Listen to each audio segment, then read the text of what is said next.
I know teachers right now are into their 40s who are still paying college loans off. The people that aren't in education complain about what we're not doing in education. You're like, all right, so the people that are doing cool stuff, you almost have borderline a moral obligation to say, all right, this is what I'm doing then. Let me ask you a very quick question. Is it easier to get a passport than it is to substitute teach? Yep. Like, be lazy.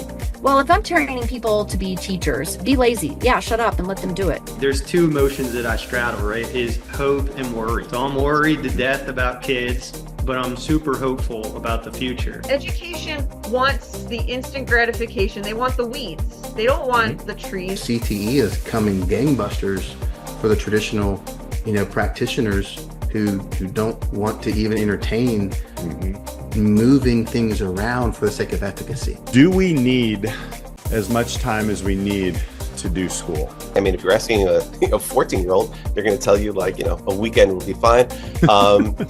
But no, I want to challenge kids. If you're about to listen to this podcast, buckle up. You're listening to the Disrupt Education Podcast. Here are your hosts, Peter Hostrawser and Alli Dahl. Welcome back to the Disrupt Education Podcast. I'm Peter Hostrawser. I've got Alli Dahl here. What's up, Alli? How you doing? We're in August, I think, good. Right now. Are we in August? Yeah. Well, it'll be August when this comes out. Right. I know. So we have a returning guest this week. I'm very, very excited about it. And before we kind of bring her on, I was thinking about, all these young people that we just had on this summer, and this idea of the importance of community.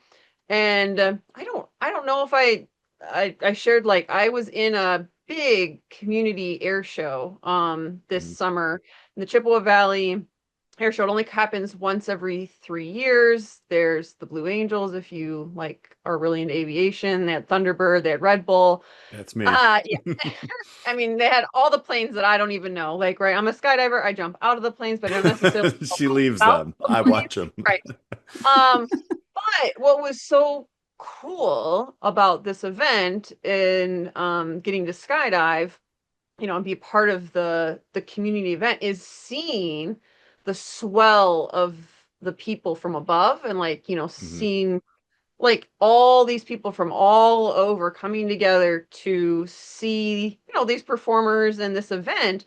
But they're just out there, and most of them brought their own lawn chairs. I think you could bring in water and some food. They obviously had vendors and stuff.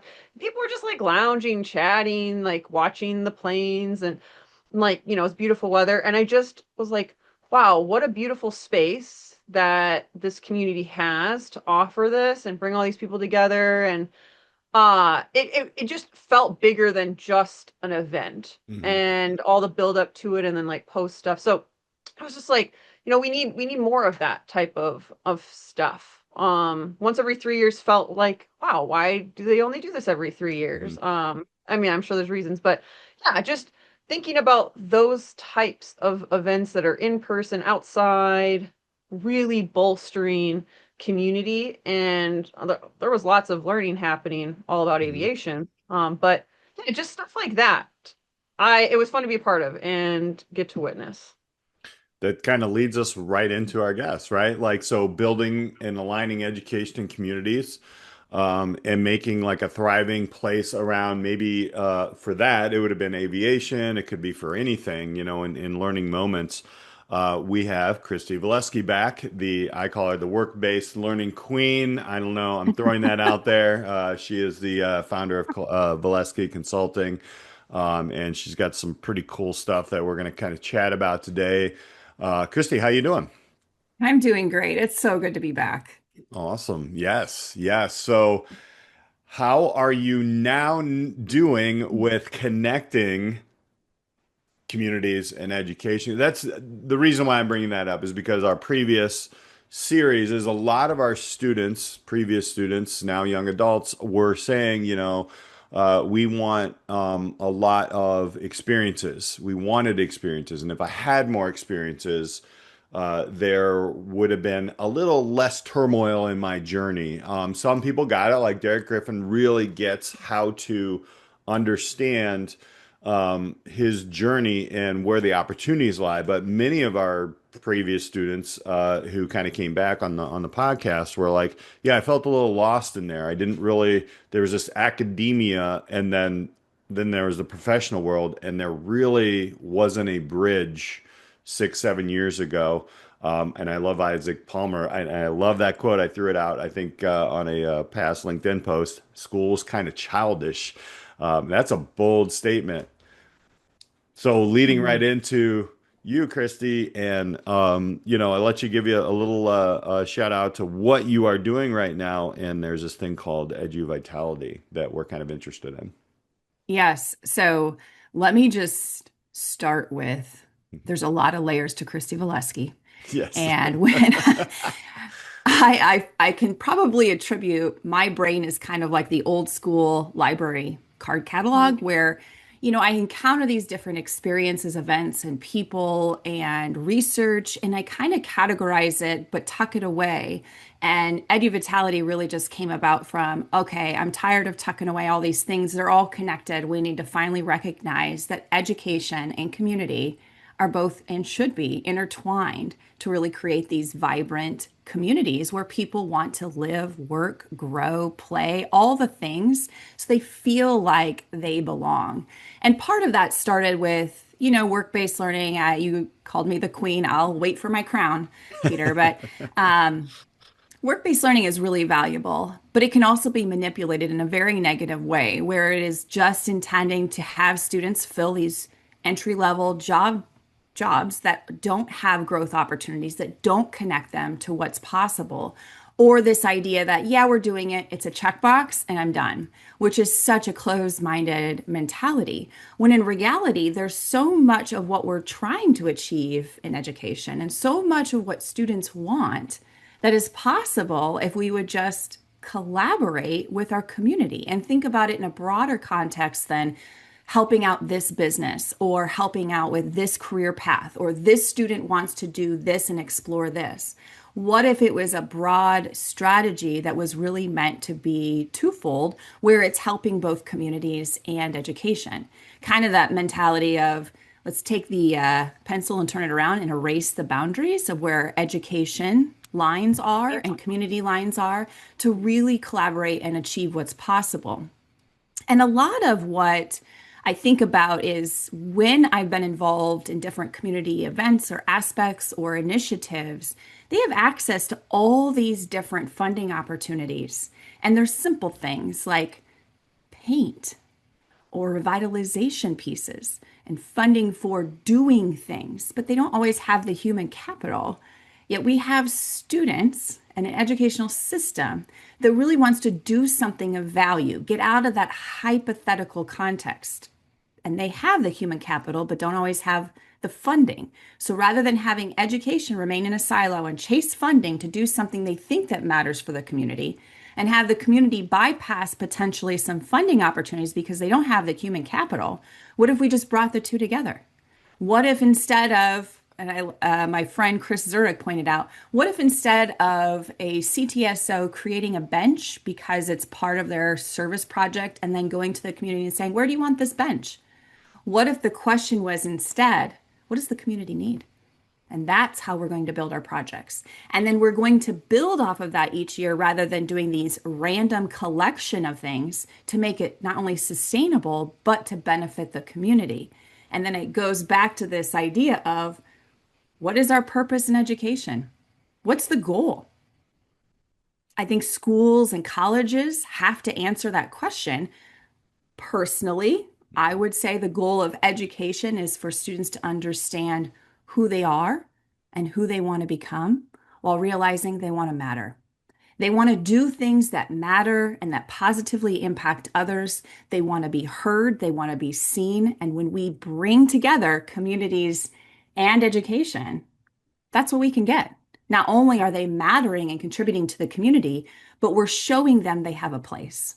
We're showing them that they're part of the community, and then the community benefits as well. They're achieving their goals and they're more connected with education than they are in any other point in time.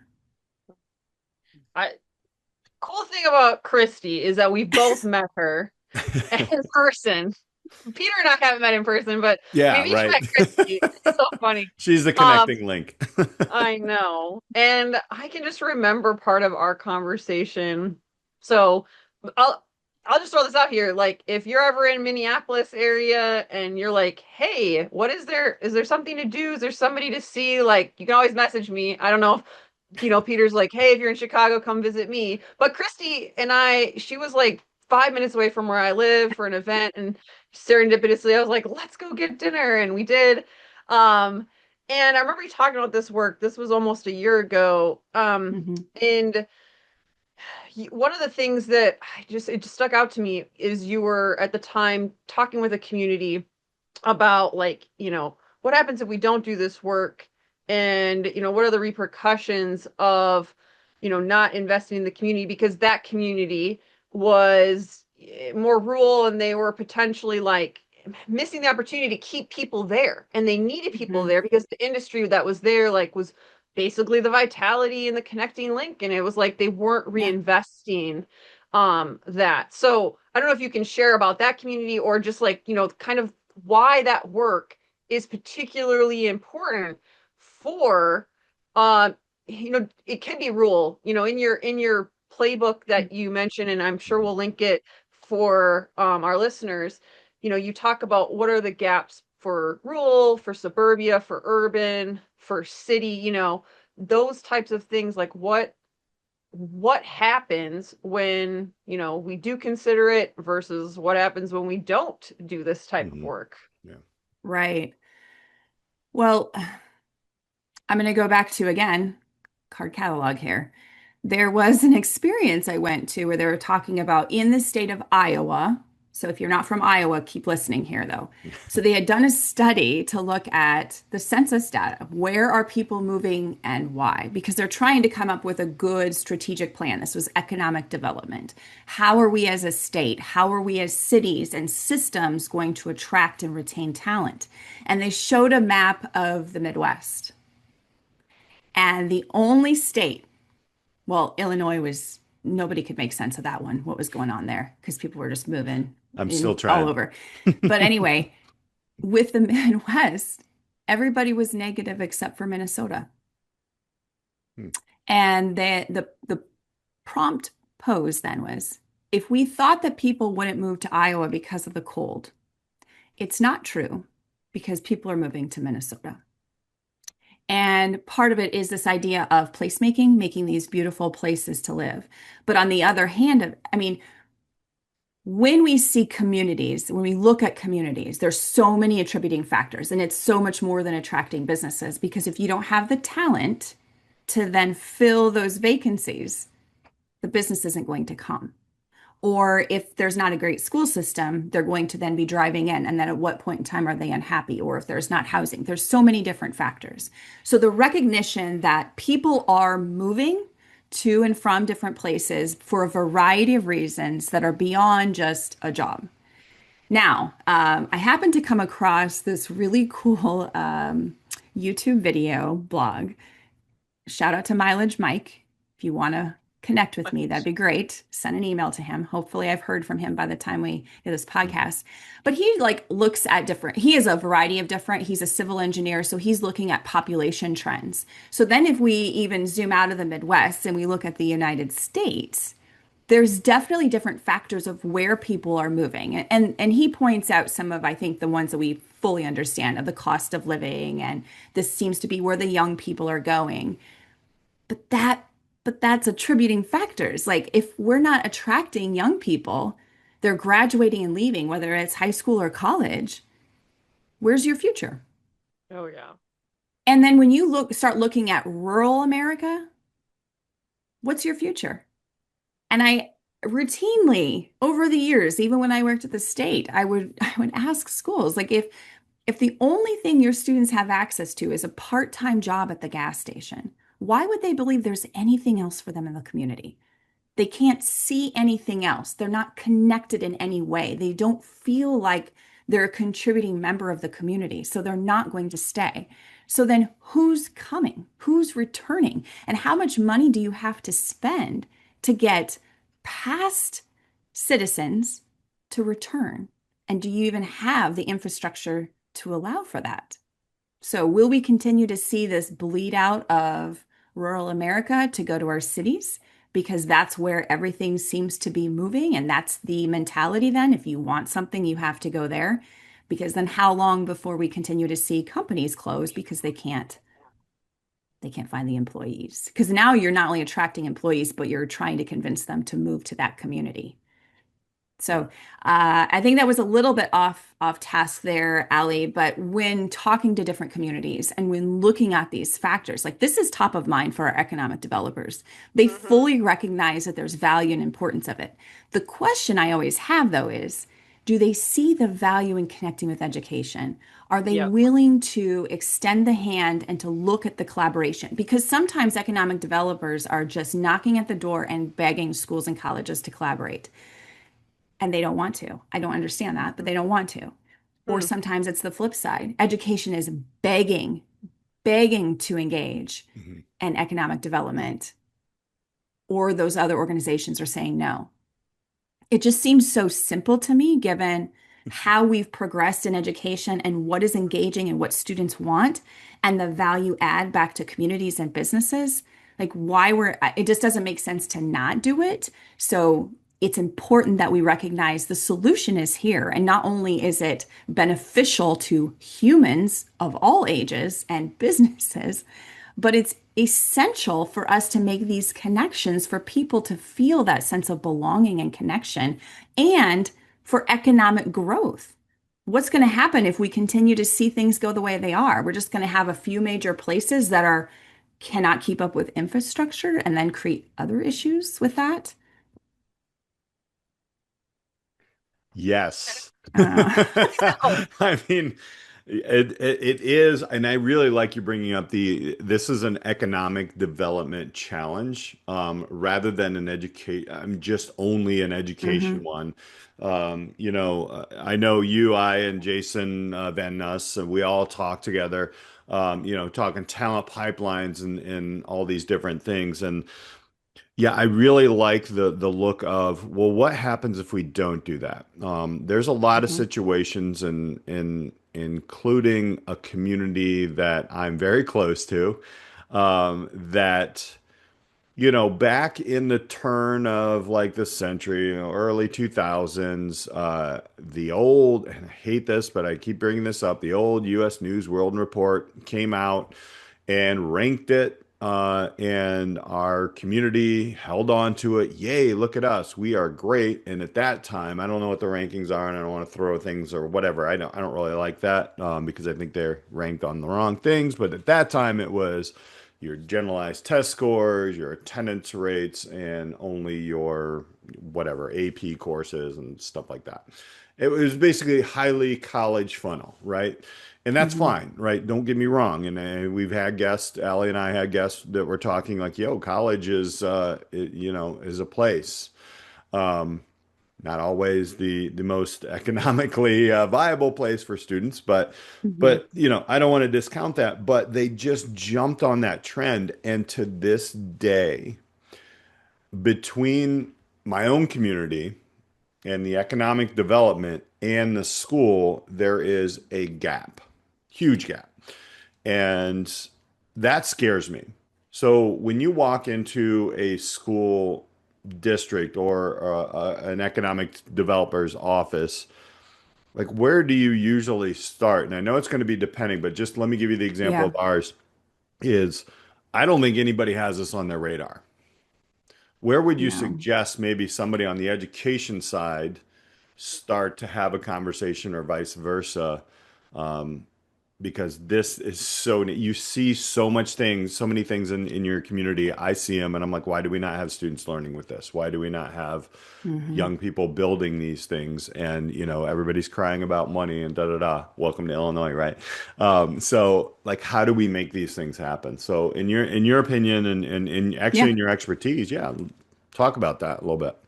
Yeah, actually, a great guest would be Boone to have them Mhm. come in. So I had approached Boz, who's a good friend of mine, leads the Iowa Work-Based Learning Coordinators. She has a project-based class, which does projects for communities, or the community. And then she also oversees the internship program. And I just approached her, say, what about this? Like, what do you think about doing this? And she's like, this is perfect. They're a Main Street community. I don't know if you've heard of Main Street USA, and they award grants across the United States for communities to basically do these revitalization efforts. All their goals center around this. All of them. So if you are a Main Street community and you're in an educational system and you really want to get involved, that is the easiest way to get started. Doesn't mean if you don't have a Main Street community grant that you can't, but it's an easy way because they have the same goals. So in this situation, gosh, there's so many things to do. Boone's population has remained stagnant for 100 years. So it's only a matter of time before that starts to really decline as communities 15, 20 minutes away are just booming, ours being one of them. So anyway, they met to basically talk about a strategy. Where do we get started? Students were at the table, meeting with the Main Street economic developer. And they went and they settled on 2 projects that were feasible, not only for funding reasons, but also something they could do in a short turnaround, because this was like a couple of months and they wanted to get it done before the end of school. So from project suggestion came from the students to project execution and completion came from the students. The funding that was minimally required came from the Main Street community. And I think she had a donation locally to do that. They decided to focus in on their green space downtown to make it a little bit better.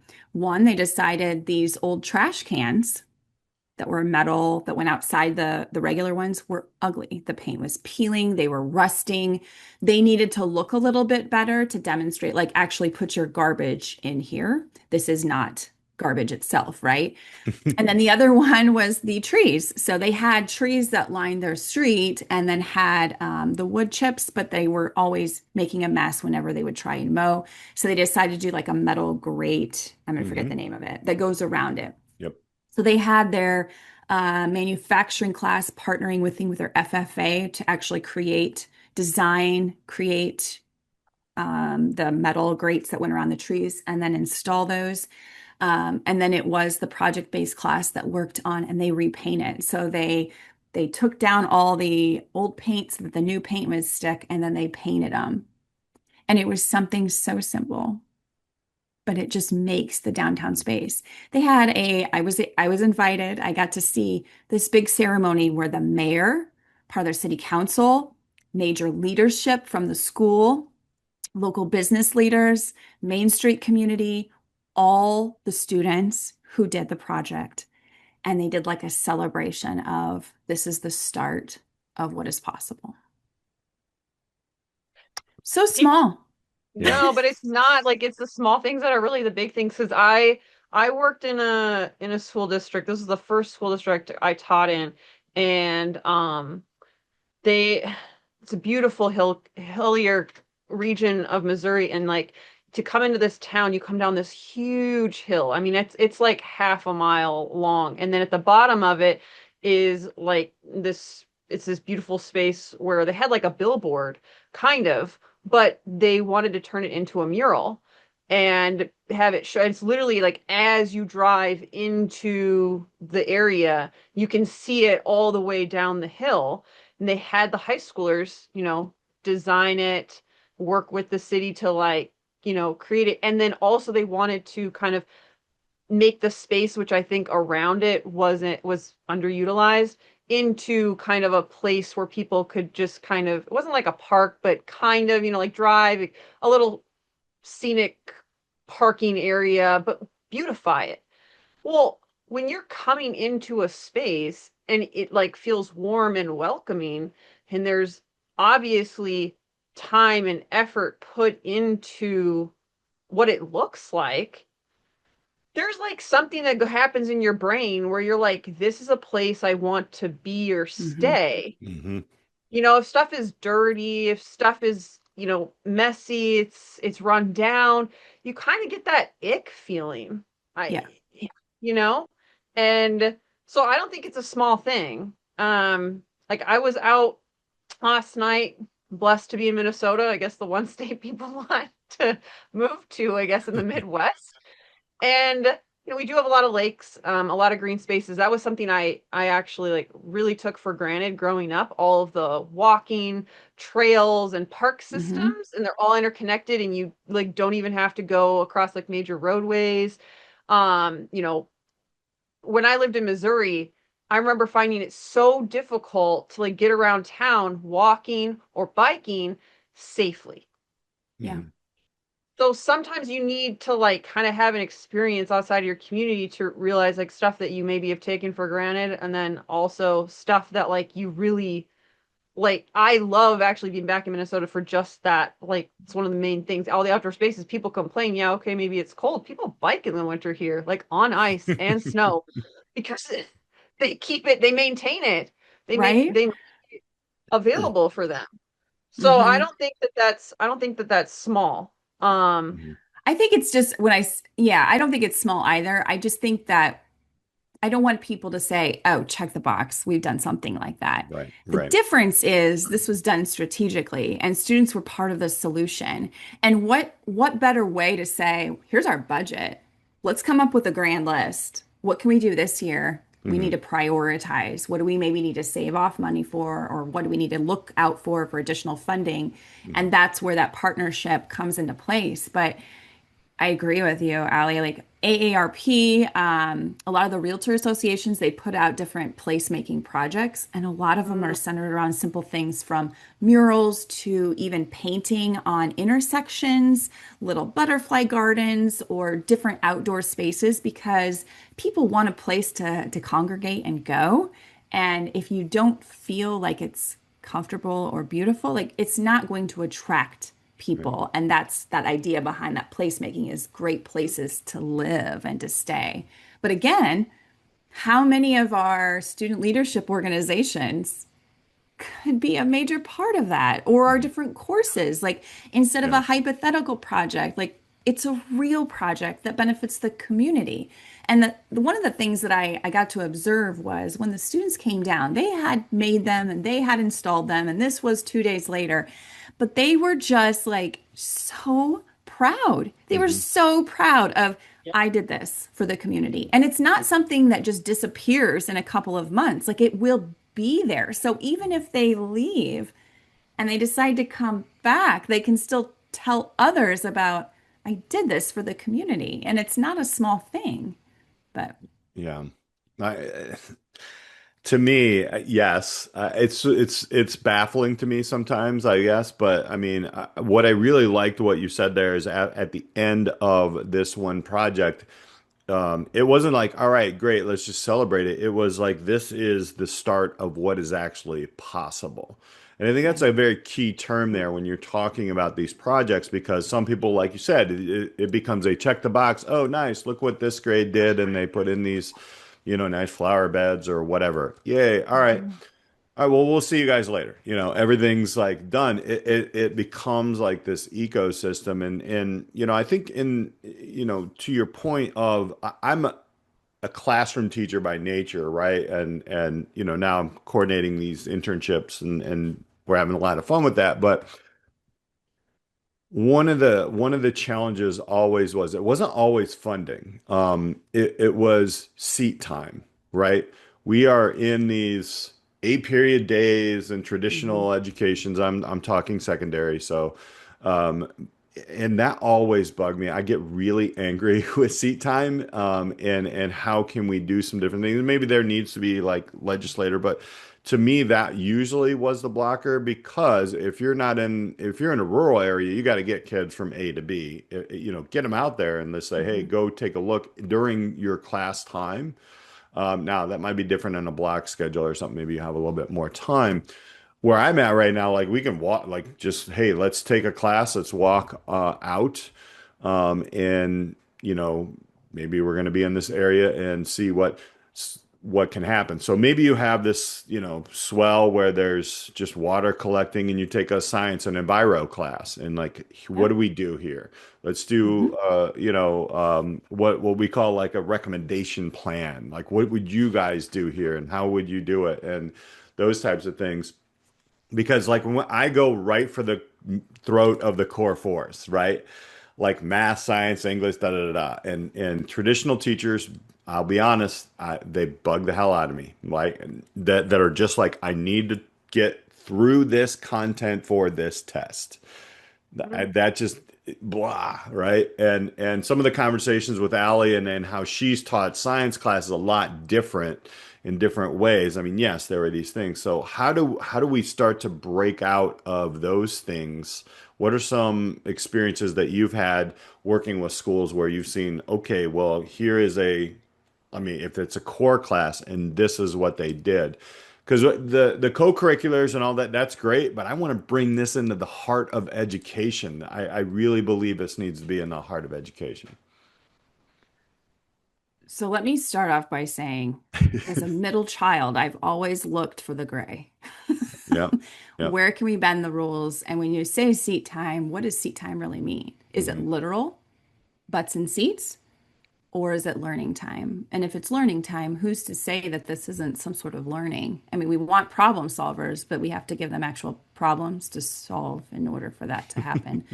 But I think that we just need to rethink how we're teaching and what learning actually looks like. And does it need to be this so structured piece? I don't think so.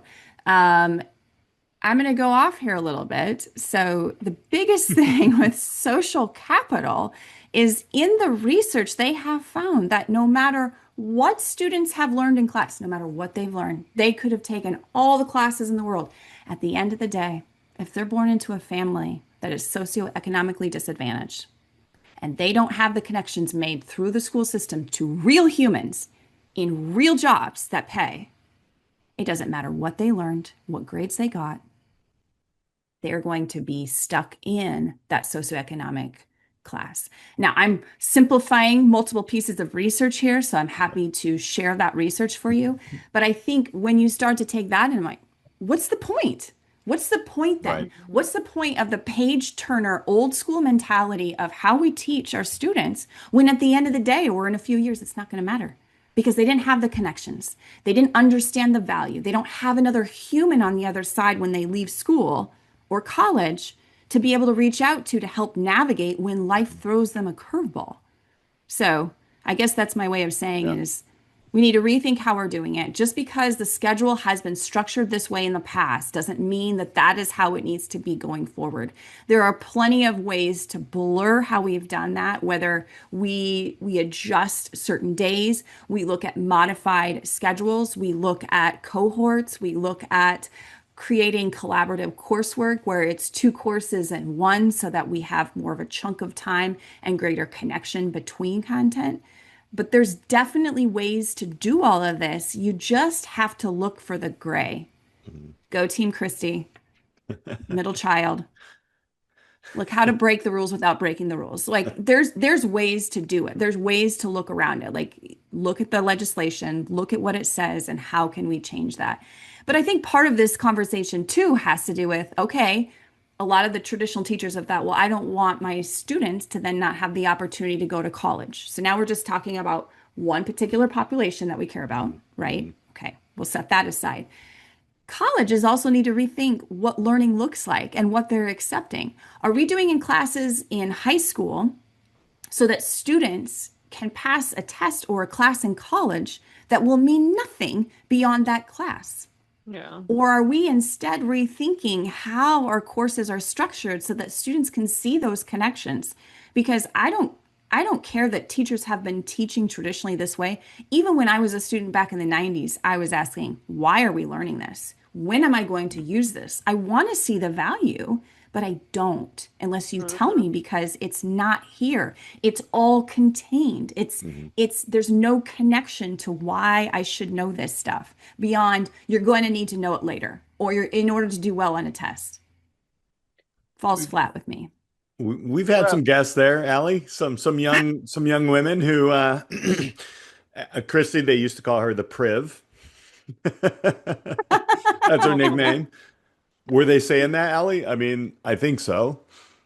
Yeah, I'm thinking of myself. Like I loved school. I'm oldest child, rule follower type, Sorry, Alli. It's okay. We're No, both I laughing because actually Kristy and I are middle children. So yes, Allie. and but I like also, I do think I've added gray in my life as 100%. the years have gone by. Like I don't think I just loved learning. So for me, I definitely question like I love the meme of like it's 20 years later and I still know the Pythagorean theorem, but I don't know how to do my taxes, like that kind of stuff. Like why did I need to know that? And I mean, I think I had a bend towards just learning whatever someone like put in front of me and not necessarily questioning its usefulness, but I just felt like, like you said, oh, I would collect facts and, have my little Rolodex and keep all that information. And I think it has served me in terms of like connecting school to like my outside experiences when I was an educator. But that doesn't mean that was a useful like model. Like, I mean, there's plenty of courses where I couldn't tell you like what I learned or why it was important besides like the teacher just said so. And so there is this really big, it should be bigger, but a big opportunity, and there should be a big push to just throw out like outdated standards and words on a page that mean absolutely nothing when we have essentially a cliff coming for communities if they don't like tap into this I would say this like connected holistic model, and getting people to really feel planted and grounded like where they are at. So I would love to hear you talk like a little bit more like about Edu Vitality. This is your like newer endeavor, and like you talked a little bit like how it came about, but like what does it solve? Like how do people kind of like approach the wheel that you have, and other ways that they can kind of like make people feel like learning isn't the Pythagorean theorem and isolated classes that are not necessarily helpful long term. It's a great meme, by the way. I know. Well, let me start off with just kind of posing this thought. What if all learning was meaningful? What if all learning was actually purposeful to what students need to know and learn and apply and had that connection of value? I think we would view learning very differently today. And that's not a dog on just education. I'm like, it's just we have to rethink. I mean, we talk about, there's what the saying, villages raising children. Are they? I don't think so. Like true raising, true collaboration, true learning comes when it's not just the school that's providing the learning, that the community is involved. And I'm talking about more than just work-based learning. When it comes to Edu Vitality, like there's several different components on there, and that was really meant to solidify and just create something that you could wrap your head around. Because as I was digging into community vitality, there was no talk of education, or it was, well, this community gives scholarships for students to stick around. I'm sorry, what? Like that's not collaboration. I'm talking about solving problems. I'm talking about creating great places to live and places where students see themselves as community members, not just renters ready to move on, right? Like they are actually part of the community. I think for communities that want to get started, it can seem overwhelming. Like if you're a community partner, economic developer, you're like, well, I want to do this stuff, but I don't know the education side. That's okay. Kristy Volesky, translator for you. Schools are like, we want to do stuff, but we don't know how to put the different systems in place, or even colleges. How do we work this in given what our initiatives are? Hello, translator here, can help you get started. But I think the thing is, like, you don't do it all at one time. You need to pick a place to start. Just like the example I gave you with Boone is pick a place to start. So maybe entrepreneurship is something. Like we want entrepreneurs in our community. I can tell you entrepreneurship is hard. There's just so many aspects of it, unless you have unloaded cash, that you have to learn how to do yourself. Mhm. My skills have grown tremendously from start to finish, or start to now, I should say. Even with like graphic design and understanding color sequencing and spatial elements. But how is your community supporting entrepreneurs? How are we supporting so that when this local community one member wants to retire and nobody seems to want to buy his or her business, that we have somehow connected that with a student, either at the school or college, that is understanding not only what it takes to run that business, but maybe they have their own take on how they want to improve it. That doesn't happen just being an observer or casually walking in the store. It comes through intentional collaboration. It comes through mentorship. But even so, when you have entrepreneurs in your community from economic developers side, how are you supporting them? How are you making sure that they have the resources that they need? Because every entrepreneur comes with a different skill set, yet there's so many overlapping skill sets that they need. Do you have an organization that supports that? Do you have some way to connect them in with maybe a larger regional type of entrepreneurship system so that they can be successful? They don't open a business and then close the business. And then you can go from there. So broadening it from, not only just your current entrepreneurs, but what does your entrepreneurship class look like in your local school? What does it look like in your nearby college? How are you connecting existing entrepreneurs with potential entrepreneurs so that they can understand more than just how to write a hypothetical business plan that they're not going to know how to put into place? Like, how are we connecting those dots?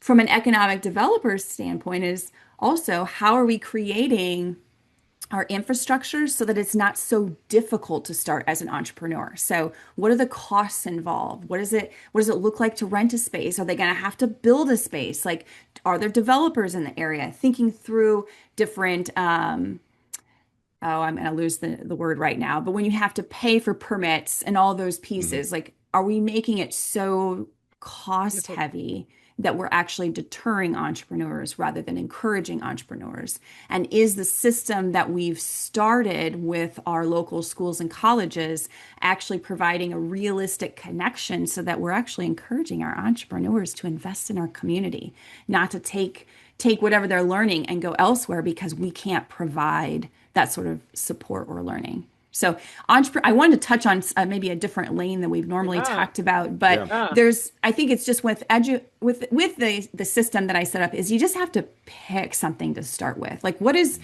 top of mind, and maybe something that you can get everybody on board with that seems simple to get started and just to dig in. And you have to create all the partnerships and bring the players to the table. But think about, once you have that one at a certain point in time, what's the next piece that you can tackle? And maybe you can do multiple simultaneously, but thinking through, like, where do we get started? What's something that we can latch onto and get started with? What does that look like on both the community side and on the education side? And who can help us get started and move this forward? So, yeah, I mean, I love this. I think, Kristy. Right? I mean, honestly, everybody, and I was going to say this at the end of the podcast, but we've specifically worked with Kristy, and she's just straight to the point. She gets to so trust me, just connect with her, seriously. Because you are that translator. We are, I'll talk about this a little bit later at the end, but like, we are a very, like, in front of the internship programming in the state of Illinois. Yet we have a lot of gaps, and you know how to do that. So that's why a page full of notes. We're still learning. But if anybody out there really wants to get started and have that translator, she's right here. So my question was then, and I know, Alli, you talked a little bit about this in your own teaching journey, is when things were happening and then COVID hit, and then, like, there's right now, there's huge changing of leadership, right? You go on LinkedIn, you'll see like 1,000 different superintendents, principals, people are moving around, getting different jobs and such, right? So then they bring in their own teams. It's like a coach, right? They're bringing in their own teams and their own admin, blah, blah, blah, blah, blah. And I think, Allie, this happened to you when you were in school. Correct me if I'm wrong. I'm going to generalize it here, but there was a setup of something that was very innovative. And then after something happened, whether it was COVID or a new That's admin COVID. came in, it was COVID, and it Yeah. was all gone, right? All. Which happens a lot when you get Yeah. turnover with admin and people have their own visions. How do you help people ingrain this Mm. into the school and the community, into that this is the culture of what we do here? And I don't know. I mean, the lawyer in me, which I'm not, but I like to argue sometimes, is how do you put that in writing that Mm. this is going to continue no matter who is in this thing? I mean, have you had to deal with that? Yeah. It sounds so simple, but just don't let it be a secret. Uh-huh. It's really hard to kill something when it is in everybody's faces. What does Mhm. the Oh. data say? Who are you sharing this with? Are you keeping it internal, or are you blasting out to everybody the progress that you've been making sure everybody's aware that this is part of your community's culture, not just presenting at school board meetings, but also think of your city councils. So those presentations help. Having a strategic plan, having it very visible and out there on social media on a regular basis, not just once a year. It makes it really difficult to kill something like that because too many people know about it and too many people are going to ask questions. Mhm. Mm. So some of the initiatives I've been a part of and others that I've supported as well, that is the one easiest way to do it, and collect data to support it. Show the growth. This is what we've done in 2 years. This is what we've done in 3 years. This is what we've done over 10 years. This is what we want to going forward. But I think the piece of that is make sure that whoever new is coming in, they don't see it as something that's going to deter their own success. Invite them to be part of the solution. We're so glad you're here. What skills do they bring? Do a little research on them. That's the business person in me, is do a little research on them, understand who they are, what skills they have, and see if when they're brought in, invite them to see, can you add to this conversation? Can we now add this as part of our strategic plan? Because now we have an expert like you to keep this work going. Now they're also part of the solution. So it's a win in their book. Why would they want to end something that's going to elevate them as Mhm. well? Got it. Love that. Yeah, Sounds right. so simple. Um, it, I don't think I've heard that on the podcast yet. Yeah. It's like sometimes the stuff that you need to hear is like, this is why we have these conversations, because you never know, like, what is that little gem that you need to Yeah. move things You, forward. you, I'll give everybody a hint. Like if you're watching these, like either on YouTube or Spotify video, and you see Allie and I look down while somebody's talking, that means that's a killer statement, and you need to take note because that's exactly what we're doing. So it's funny, Allie, because I've noticed that like we're both kind of, oh, dang, you can't kill something I if know. it's in your face. Honestly, I Boom, have to right? remind myself to like, okay, like I gotta pocket this nugget. I can't write everything down because otherwise I'd be writing a lot more. Yeah, Uh, yeah. Mhm. but I can always re-listen, which I do often, to the ones that I'm like, oh, I know I missed some stuff in there. Which Yeah. you had lots of truth stuff in there. I Yeah. I I know we could keep podcasting with you. Like, we also want to be respectful of your time because we know Mhm. that you're busy and awesome, and more people need to be talking with you. We always value your 100%. time.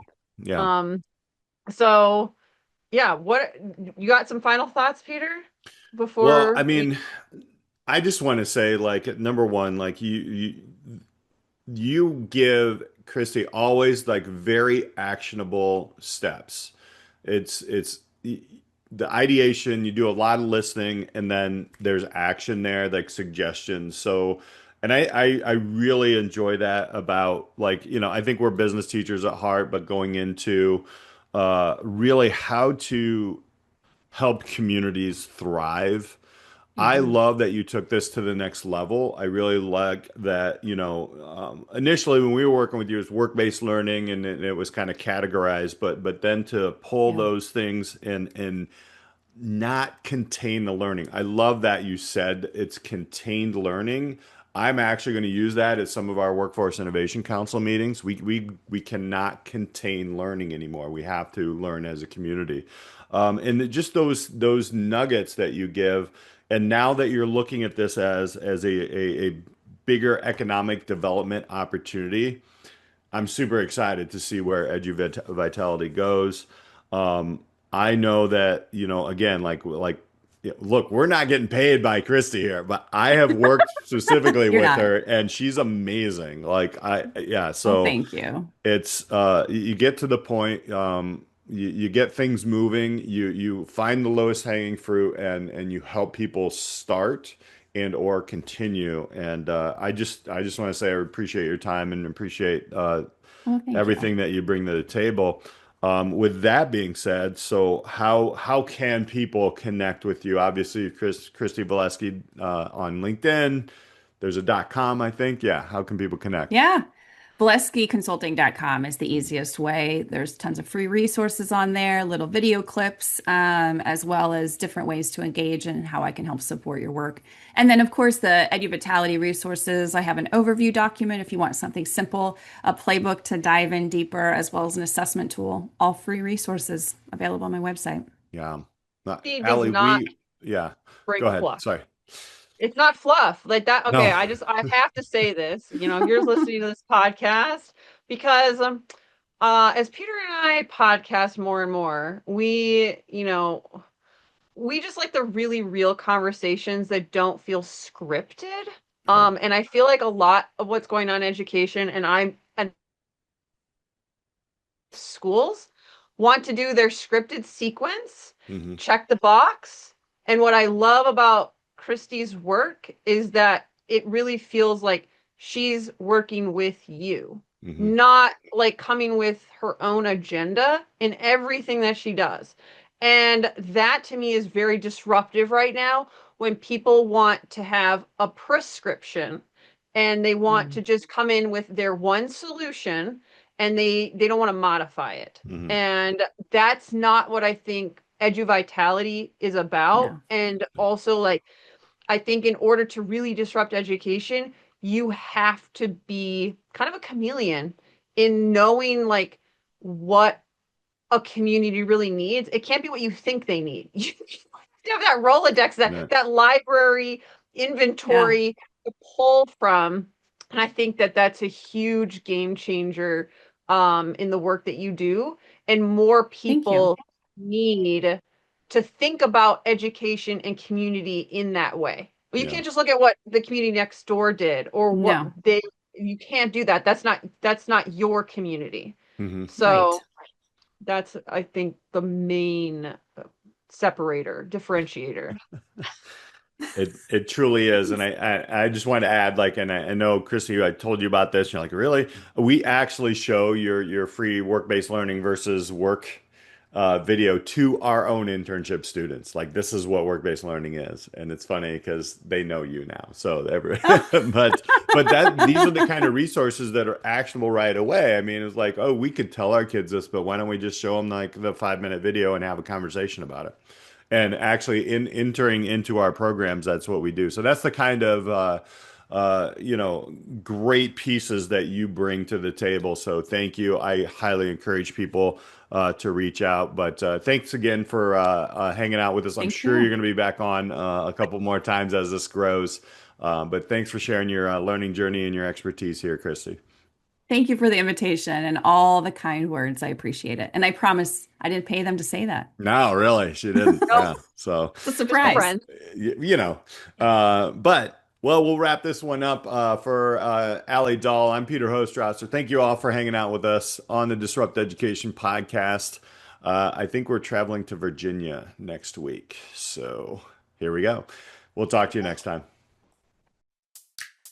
Thank you for joining us on the Disrupt Education podcast. If you found today's conversation valuable, we'd appreciate it if you subscribed and shared it with someone on their own learning journey.